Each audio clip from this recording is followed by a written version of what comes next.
నమస్కారం. శ్రీ చదివే పున్నాగపూలు నవలను విని ఆనందిద్దాం.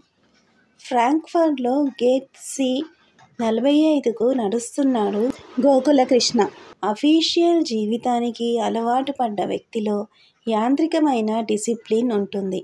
ఖరీదైన సూటు, చాలా ఖరీదైన వాచ్, నడకలో హుందాతనం ఇవన్నీ అతను చాలా ఖరీదైన మనిషి అని చెబుతున్నాయి. కానీ ఆ గేట్ దగ్గర సెటిల్ అయిన అతని కళ్ళల్లో చెప్పలేని నిరాసక్తతను గమనించడానికి అక్కడ ఎవరికీ తీరిక, అవసరం రెండూ లేవు. ఎన్నో రకాలైన మనుషులు, చాలా ఖరీదైన ట్యాక్స్ ఫ్రీ గిఫ్ట్ షాపులు, ఎన్నో రకాలుగా మనస్సును ఆకర్షించే, మభ్యపెట్టే అందమైన వస్తువులు. వీటి మధ్య, వీటిని అందుకోవడంలో మనిషి పడే తపన మధ్యలో ఏదో చల్లగా చెయ్యి జారిపోతుంది. ఏమిటది?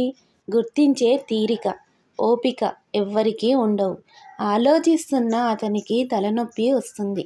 అలా వచ్చినప్పుడు అమృతాంజనం తలకు సున్నితంగా రాస్తూ, కనుబొమల దగ్గర మర్దన చేస్తూ, యూడికోలాన్ గుడ్డ తలమీద మారుస్తూ, పడుకో నాన్నా. ఎవరిదో గొంతు అది. పిన్నిది. ఏమి హస్తమది? ఎంత చల్లటి చెయ్యి, ఎంత ఆప్యాయత ఆ గొంతులో. ఏమైంది ఆమె? ఇంత ఖరీదైన వాతావరణంలో ఏమాత్రం సంబంధం లేని ఆ ఆప్యాయత, పరిమళం ఎక్కడిది? సవతి తల్లి ఎంతైనా ఏ స్వార్థం లేకుండా ప్రేమ చూపిస్తుంది అంటావా? చుట్టుపక్కల వాళ్ళు, చుట్టాల ప్రశ్నలు. అవి విషబీజాలు. ఎదుటివారి మెప్పుకోలుకు ప్రాకులాడే వాళ్లకు ఈ శాపాలు తప్పవు. నిరంతరం అంతరాత్మలాగా అది అలా చెయ్యొద్దు నాన్నా. పరిగెత్తి పాలు తాగొద్దురా. మనిషి జీవితాన్ని అవసరాలు, ఆడంబరాలు శాసించకూడదురా అని వార్నింగులు ఇచ్చే పిన్ని దగ్గర నుంచి తప్పించుకుపోవాలన్న ఏదో ఫీలింగ్ ఎదిగేటప్పుడు అతనిలో బల్లిలా కదిలేది. దానికి తోడు మేనత్తలు, లావణ్య కుటుంబం మరింత విషబీజాలు నాటారు. తండ్రి పోగానే ఆవిడ మౌనంగా, దూరంగా పల్లెటూరుకు వెళ్ళిపోయింది. నేను హాయిగా ఉన్నాను. నువ్వు దిగులు పడకు. నీ ఆరోగ్యం జాగ్రత్త. తమ్ముడు జాగ్రత్త.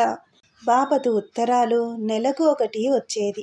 చాలా వరకు చదవకుండానే చించేసేవాడు. ఎందుకలా? ఎందుకు చేశాడు? ఎక్కడో మనిషికి ప్రయారిటీస్ తప్పిపోతాయి. మార్గాలు మారిపోతాయి. మలుపులు వచ్చినప్పుడు, తలకాయకు బొప్పి కట్టినప్పుడు ఆలోచిస్తామా? ఈ మధ్యకాలంలో ఎప్పుడూ గుర్తుకురాని ఆ చల్లని చెయ్యి ఇప్పుడెందుకు గుర్తుకొస్తోంది? 3 ఏళ్లకే తమ్ముడి కాన్పులో తల్లి చచ్చిపోతే తమను పెంచడానికి ఆయాలాంటి అమ్మను, పేదింటి పిల్లను రెండవ భార్యగా తండ్రి ఇంటికి తెచ్చాడు. పెళ్లికి కండిషన్ ఆమె తనకంటూ పిల్లల్ని కనకూడదని. ఆయన తిరుగుళ్లకు అడ్డం రాని, నోరెత్తని అమ్మాయి. కానీ తనను, తమ్ముణ్ణి ఆవిడ కమిట్మెంటుగా చూడలేదు. ప్రేమతో పెంచింది.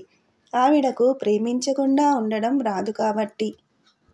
కమలాదాస్ చెప్పినట్లు, my love is like arms waiting for the begging bowl అనే రకం ఆవిడ. ఆవిడ ప్రేమ ఎన్నింటికో, ఎందరికో పంచింది. అది భరించలేక చిన్నప్పుడు పోట్లాడి రగడ చేసేవాడు తను. తనను సముదాయించేది కానీ ఆవిడ మారలేదు. అంతే ఆ మనిషి. ఆ పల్లెటూళ్ళలో ఎంతమందికి ఏమేం చేస్తుందో. ఆవిడ అకౌంట్లోకి డబ్బు ట్రాన్స్ఫర్ చెయ్యమని లావణ్య తండ్రికి చెబితే అది జరగలేదు. అది తెలిసినా తను ఎందుకు గట్టిగా అడగలేకపోయాడు? ఎందుకని? తల విదిలించాడు గోకులకృష్ణ. ఎందుకు ఇప్పుడు ఈ జ్ఞాపకాలు? ఏమిటి తలలో ఈ ఒత్తిడి? నోరంతా చేదైపోయింది. కోర్టులో కేసులు, ఏవో సమన్లు. అన్నింటికీ లావణ్య తండ్రిని నమ్మాడు. చూడకుండా సంతకాలు చేసిన ఫలితం. ఎందుకో ఎక్కడికో పారిపోవాలని ఉన్నది. ఎవరికీ కనబడకుండా పోవాలని ఉన్నది. సంవత్సరానికి ఇంత చిన్న వయస్సులోనే 50 లక్షల రొటేషన్ చూసే తను తల్లికి నిజానికి 50,000 పంపలేడు. నీతి చంద్రికలో ఏం చెప్తారో తెలుసా? ధర్మమైన పనులు చేసేటప్పుడు వెంటనే చేసేయి. నీకు మాత్రం ఉపయోగించే పనులు అయితే కొంచెం ఆగి ఆలోచించి చెయ్యి. పిన్ని మాటలు గుర్తుకు వచ్చాయి. దోసీట్లో తలకాయ పెట్టుకుని ఆలోచిస్తున్నాడు. చేతికి ఉన్న లక్షల విలువ చేసే ఉంగరం రాయి వేలుకు తిరిగిపోయి నుదుట గాయం చేసింది. అబ్బా అని చేతి నుంచి ఉంగరం తీసేశాడు. చెయ్యి తీసేశాడు. ఎవరో చూస్తారని, చూడాలని, గౌరవించాలని ఈ వస్తు సేకరణ. ఇది మామూలు వాళ్ళు గుర్తించి పొగడరని, వాళ్ళు ఎంత ఆత్మీయులైనా జీవితంలో నుంచి దూరం చేసుకోవడం. నీ చేతి ఉంగరం 10 లక్షలు చేస్తుందని కొనగలిగిన వాడికే కదా తెలిసేది. అందుకని ఆ స్థాయి క్లబ్బులు, స్నేహాలు పెంచుకుంటాం. కమర్షియల్ స్నేహాలు ఏమీ బాధలివి? సుఖాలు అనుకున్నది బాధలని ఎందుకు అనిపిస్తోంది ఇప్పుడు? గబగబా కంప్యూటర్ తీసి అప్పటికప్పుడు పిన్ని అకౌంట్కు ట్రాన్స్ఫర్ అయ్యే ఏర్పాట్లు చేశాడు. ఏదో హాయి, బాధలు దిగిపోయినట్లు ఊపిరి పీల్చుకున్నాడు. కానీ తలపోటు, తల పగిలిపోతుందంత భయంకరంగా. ఎవరిదో చల్లటి చెయ్యి తల మీద. ఎవరి స్పర్శ ఇది? పిన్నా? ఇక్కడెలా? చటుక్కున కళ్ళు తెరిచాడు. Are you okay? చల్లటి చూపు, మరింత చల్లటి మాట. ఎవరో బాబ్డ్ హెయిర్లో ఉన్న స్త్రీమూర్తి. మధ్య వయస్సు ఉండవచ్చు. కళ్ళు నీలిమణుల్లా మెరుస్తున్నాయి. ఏదో ఆప్యాయతా ప్రవాహం. Yeah, I'm okay. సారీ, మీరెవరు అన్న మాట అడగకుండానే అడిగాడు జీకే. ఈ మర్యాదల జనారణ్యంలో మరొకరి గోడు పట్టించుకుని ఏం జరిగిందని అడిగేవాళ్ళు అసలు ఉండరు మరి. నేను మిమ్మల్ని గమనిస్తున్నాను. ఇదిగో మాత్ర వేసుకోండి. Just relax. ఇదిగో కాఫీ. I'm sorry. మీకెందుకు ఈ శ్రమ? సారీ ఏదో చెప్పబోయాడు. పర్వాలేదు. మీ ఫ్లైట్ 2 గంటలు లేటు. గేటు కూడా మారింది. రిలాక్స్ అవ్వండి. బాయ్. గబగబా హై హీల్స్ టకటకలాడిస్తూ వెళ్ళిపోయింది ఆవిడ. ఎవరు ఈమె? ఎక్కడి నుంచి వచ్చింది? ఆలోచిస్తూ కాఫీ తాగాడు. తనకు నచ్చిన కాఫీ. సాధారణంగా ఆ బ్రాండ్ తప్ప తాగడు. Sugar free. తనకు కాఫీలో చక్కెర ఉంటే నచ్చదు. కాఫీ ఫ్లేవర్ పోతుందని ఫీలింగ్. మెల్లిగా లేచి వెళ్ళి ఫ్లైట్ ఇన్ఫర్మేషన్ కనుక్కున్నాడు. నిజంగానే తన ఫ్లైట్ 2 గంటలు లేటు. బహుశా ఆ ఫ్లైట్కు సంబంధించిన క్యాబిన్లో తను ఉన్నాడు కాబట్టి విచారించి ఉంటుంది. చేతిలో మాత్ర పేరు చూసుకున్నాడు జీకే. తనకు చాలా పెయిన్ కిల్లర్స్ ఎలర్జీ. ఈ ఒక్క బ్రాండ్ తప్ప ఎలా తెలుసు? గబాల్న లేచి ఆవిడ వెళ్ళిన గేట్ దగ్గరకు పరిగెత్తాడు. క్యూ మెల్లిగా జరుగుతోంది. ఎగ్జిక్యూటివ్ క్లాస్ కాబట్టి ముందు వెళ్ళిపోయారా? పిచ్చివాడిలా వెతికాడు. లగేజ్ వదిలేసి వచ్చానని గుర్తుకు వచ్చి పరుగు పరుగున తన గేట్ దగ్గరకు వచ్చాడు. నమ్మకంగా కళ్ళు మూసుకుని మాత్ర వేసుకుని కుర్చీలో పెట్టుకున్న కాఫీ తాగాడు. రిలాక్స్ అయి నిద్రపోయాడు. గేట్ మారాలన్న అనౌన్స్మెంటుకు, ప్యాసింజర్ల హడావిడికి నిద్రలేచాడు. ఇప్పుడు అనౌన్స్మెంట్ ఇస్తున్నారు సరే. ఆవిడ గేట్ మారుస్తారు అని అప్పుడే ఎలా చెప్పింది? బహుశా విమానాశ్రయంలో పనిచేసే వ్యక్తా? వాళ్లకు అయినా అంత త్వరగా తెలుస్తుందా? ఏమో. గబగబా లగేజ్ తీసుకుని అనౌన్స్మెంట్ ఇచ్చిన మరొక గేటు వైపు నడిచాడు. కూర్చుని రిలాక్స్ అయి తన బ్యాగ్ తీశాడు. ఏదో పుస్తకం. ల్యాప్టాప్ బ్యాగ్లో ఏమిటా అని చూశాడు. అసెన్షన్ మాస్టర్స్ అన్న పుస్తకం. ఇది నా బ్యాగ్లోకి ఎలా వచ్చిందా అని తిప్పి తిప్పి చూశాడు. కవర్ పేజీ మీద ఉన్న లేడీ నాదా బొమ్మ. గబాల్న పుస్తకం విప్పాడు. When you do a good deed I am with you, lady Nada అని రాసి ఉంది. పుస్తకం మీద ఉన్న బొమ్మ మరొకసారి చూశాడు. ఆశ్చర్యం. తనను పలకరించిన ఆ నీలిమణుల కళ్ళు కలిగిన దేవతలాంటి స్త్రీ. వణికిపోతూ ఆ పుస్తకం తీసుకుని చదవడం ప్రారంభించాడు. ఇండియా చేరేదాకా చదువుతూనే ఉన్నాడు. Ascension masters, lords of karma, divine director, earth field wrong వైబ్రేషన్తో సర్వనాశనమై పోతుంటే భూమి మీద ఉండే కొందరు దైవాత్మల సహాయంతో భూమి సర్వనాశనం ఆపాలని దైవత్వపు ఆధిపత్యం పక్కన పెట్టి ఈ ప్రపంచంలోకి వచ్చిన సనత్ కుమారుడు, ఆయనతో దిగి వచ్చిన 1,44,000 దైవాత్మలు.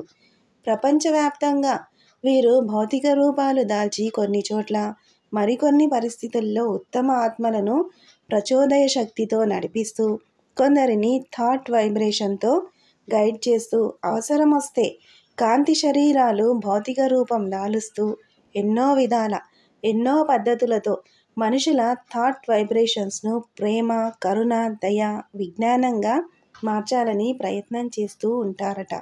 హిమాలయన్ మాస్టర్లు, మహారుషులు, కొంతమంది తత్వవేత్తలు, కొంతమంది పీఠాధిపతుల్ని, రాజ్యాధిపతుల్ని ప్రభావితం చేసి ఆ ఖండాల వైబ్రేటరీ లెవెల్స్ మార్చాలని ప్రయత్నం చేస్తున్నారు.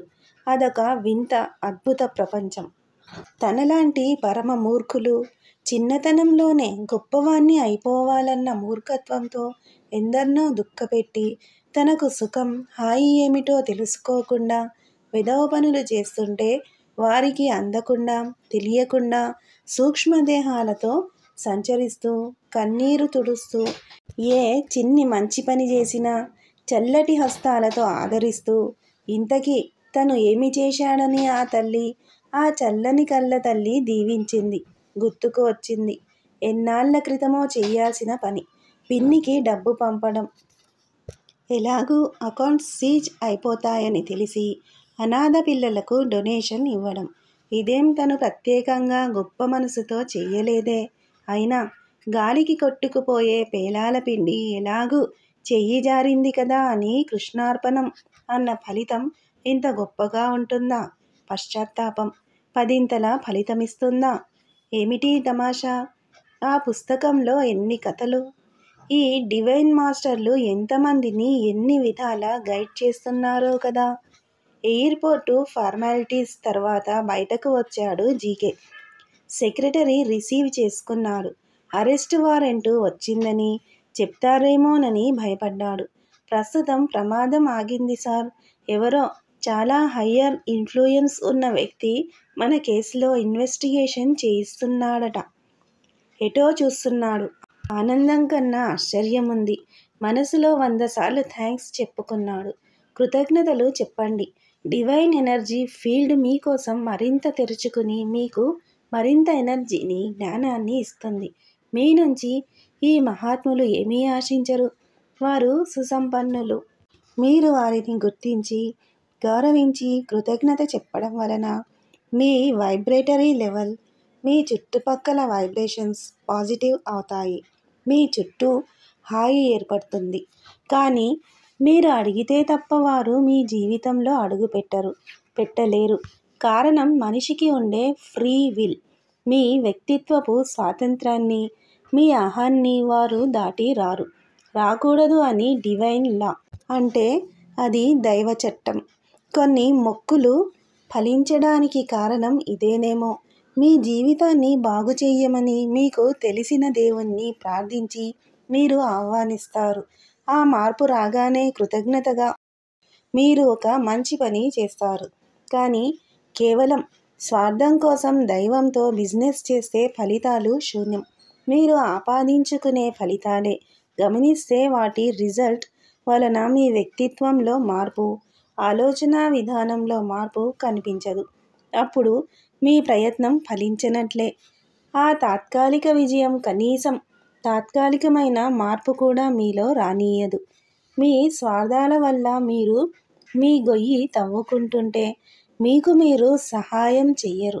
మీరు మరింత కర్మ బంధితులై భూదేవతా శక్తిని మరింత క్షీణపరిస్తే వారు భరించలేరు.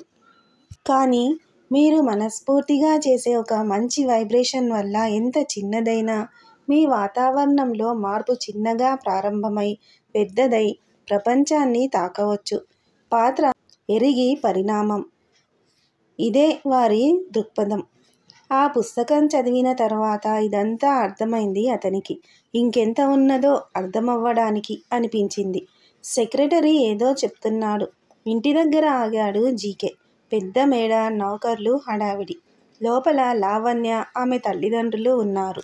నేను ఇప్పుడే లాయరుతో మాట్లాడాను. వీలైనంత వరకు బ్లాక్ దాచెయ్యాలి గబగబా మాట్లాడేస్తోంది లావణ్య తల్లి. కాబోయే అల్లుడి గురించి జాగ్రత్తలు తీసుకుంటూ. అదంతా తన బిడ్డ డబ్బేగా. వీరెవరికీ తను వ్యక్తిగా ఏమైపోతున్నాడో అనవసరం. తన డబ్బు, తన పలుకుబడి, తన శక్తి, తన సహాయం ఇవన్నీ ఉపయోగించుకుని పైకి వచ్చే వీరంతా నిమిత్త మాత్రులు. ఎవరి స్వార్థం వారిదే. అతని కళ్ళ ముందు ఇంగితం తలుపులు తెరుచుకుంటోంది. కుహనా ప్రపంచం కరిగిపోతోంది.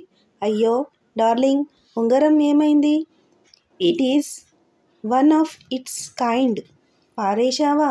లావణ్య చెయ్యి పట్టి గుంజుతోంది. గుచ్చుకున్న ఉంగరం తీసి ఎయిర్పోర్ట్లో బ్యాగ్లో పెట్టాడు. కానీ లావణ్య అరుస్తుంటే ఏం మాట్లాడలేదు. దాని ఖరీదు ఇప్పుడెంతో తెలుసా? గబగబా మాట్లాడేసుకుంటున్నారు వాళ్ళు. ఖరీదు ఖరీదు ఖరీదు. మనిషికి ఇవిచ్చే ఖరీదు, కానీ విలువ అది ఎవరిస్తారు? ఉంగరం పోయిందనుకుంటే ఎందుకు ఇంత రిలీఫ్గా ఉన్నది తనకు? నిజంగా పోతే ఆలోచిస్తున్నాడు. కొన్ని పోతే ఇంత హాయా? ఎప్పుడూ తను ఇలా ఆలోచించలేదే. ఆ సాయంత్రం ఎవరికీ చెప్పకుండా అది అమ్మేశాడు. కొన్ని లక్షల డబ్బు. అటువంటివి కొనేవాళ్ళు వేరే ఉంటారు. ఉంగరం రూపంలో తన చేతిలో ఇరుక్కుపోయిన డబ్బు. దానికి శాపవిముక్తి జరిగినట్లు, తన చేతిలో నోట్లకు వచ్చినట్లు అనిపించింది అతనికి. తన పనివాళ్లకు సెటిల్మెంట్లు చేయించాడు, మూడో కంటికి తెలియకుండా. మిగతా డబ్బు పట్టుకుని కారెక్కాడు. ఎక్కడికి అని అడగను, కానీ ఇప్పుడేమైపోయిందని? మనం గెలుస్తాం సార్. సెక్రటరీ కంట్లో తడిపెట్టించే ఏదో ఒక మంచి పని చేశానన్నమాట. కానీ మానవ సంబంధాలన్నీ ఆర్థిక సంబంధాలే అన్నాడు మార్క్స్. అన్నీ తాత్కాలికమే. తన లోపల ఏదో కరగడం, ప్రవహించడం ప్రారంభమైంది. ఆ రెండు ఇంద్రమనుల్లాంటి కళ్ళు. అవి చేసిన పని ఇది. కారు పిన్ని ఉండే పల్లెటూరుకు దూసుకుపోతోంది. ఇక్కడే ఒక అద్భుతం జరిగింది. షీలా అన్నది. రాధ, షీలా మేడం కలిసి చదువుతున్నారు డైరీలు. అప్పుడప్పుడు కృష్ణ వచ్చి మౌనంగా కూర్చుని వాళ్ళ డిస్కషన్ వింటూ ఉంటాడు. డాక్టర్ పిల్లై వాళ్ళతో ఎక్కువ టైం గడపలేకపోతున్నాడు. కారణం, అతని భార్య చనిపోయింది. అవిటి బిడ్డ ఉన్నాడు ఇంట్లో. రామకృష్ణకు షీలా మేడం ఇచ్చిన ఇన్నర్ వాయిస్ ట్రైనింగ్ చాలా ఉపయోగించింది. తన ఎగో వాయిస్కు, ఇన్నర్ వాయిస్కు తేడా తెలిసింది. అపురూప సాంగత్యానికి అర్థం తెలిసింది. రాధ బానిసత్వం నుంచి బయటపడడానికి ఎంత ప్రయత్నం కావాల్సి వస్తుందో అర్థమవుతోంది. అపురూపలో స్వతంత్ర భావాలు గౌరవించతగ్గవని గమనింపు వస్తోంది. అతనికి జబ్బు చాలా వరకు తగ్గిపోయింది. డాక్టర్ జీకే హాస్పిటల్ మీద ప్రేమతో అప్పుడప్పుడు కలిసి వస్తున్నాడు. ఈ మధ్య కాలంలో ఇద్దరు చాలా అన్యోన్యంగా ఉంటున్నారు. పెళ్ళైన మేమిద్దరం ప్రస్తుతం లివింగ్ ఇన్ రిలేషన్లో ఉన్నాం అని పకపకా నవ్వే అపురూప ఏం చెప్పాలనుకుంటుందో అతనికి అర్థమవుతోంది. లివింగ్ ఇన్ రిలేషన్లో ఉండే స్వతంత్రత పెళ్లిలో కనిపిస్తే బహుశా ఇన్ని పెళ్ళిళ్ళు, కోర్టు గుమ్మాలు ఎక్కవేమో. వివాహ వ్యవస్థ అద్భుతమైనదే, కానీ సిస్టమ్ మారాలి. ఆవేశం, హంగామా అణిచిపెట్టడం అది ఏ వైపు నుంచి కానీ ఉండకూడదు అన్న పాయింట్ అర్థమవుతోంది. పెళ్ళిళ్ళు కుదిర్చే మ్యారేజ్ బ్యూరోలు కూడా కమిషన్ల సంగతి పక్కన పెట్టి లైక్ మైండెడ్ పీపుల్ని కలపాలని కౌన్సిలింగ్లు నిర్వహిస్తున్నాయి. మా మ్యారేజ్ బ్యూరో నుంచి జరిగిన పెళ్ళిళ్ళు 3 వసంతాలు కలిసి ఉన్నారు కాబట్టి అని ఫంక్షన్లు నిర్వహిస్తోంది. అనాసక్త, నిరాసక్తత, పెళ్లిలో ప్రవేశించగానే తీసుకోవాల్సిన జాగ్రత్తలు, శారీరక, మానసిక నిర్లిప్తత నుంచి ఎలా బయటపడాలో పరిష్కారాలు, నిర్ణయాలు తొందరపాటుతో కాకుండా, తప్పనిసరి సర్దుకుపోవడాలు కాకుండా ఆరోగ్యవంతమైన సమాజానికి అపురూప, రామకృష్ణ చాలా కృషి చేస్తున్నారు. కుళ్ళిన పండును గంపలో ఉంచి పళ్ళన్నీ బాగున్నాయని ఏమారకూడదు. పండు 150 రూపాయలదైనా కుళ్ళిన పండు బుట్టలో ఉన్న అన్ని పళ్ళను నాశనం చేస్తుంది. అలాగే మనుషుల్ని తెలివి తెచ్చుకోనీయకుండా భరిస్తే భరించలేని పనులు చేస్తారు అని అపురూప అంటుంటే ఆలోచిస్తున్నాడు రామకృష్ణ. ఆమె అనే మాటల్లో తప్పేమిటి అని అడిగి ఆమెను విమర్శించే బంధువుల్ని దూరం పెట్టడం ప్రారంభించాడు. ఏమనుకుంటారో అన్న బాధ పోయి మనతో ఏకీభవించే వాళ్ళు మనవాళ్ళు అన్న సిద్ధాంతానికి వచ్చేశాడు. ఈ నవల మీకు నచ్చితే సబ్స్క్రైబ్ చేయండి, షేర్ చేయండి, లైక్ చేయండి, బెల్ ఐకాన్ను ప్రెస్ చేయండి. శ్రీ ఛానల్ ఆడియో నవలను వింటున్నందుకు ధన్యవాదములు.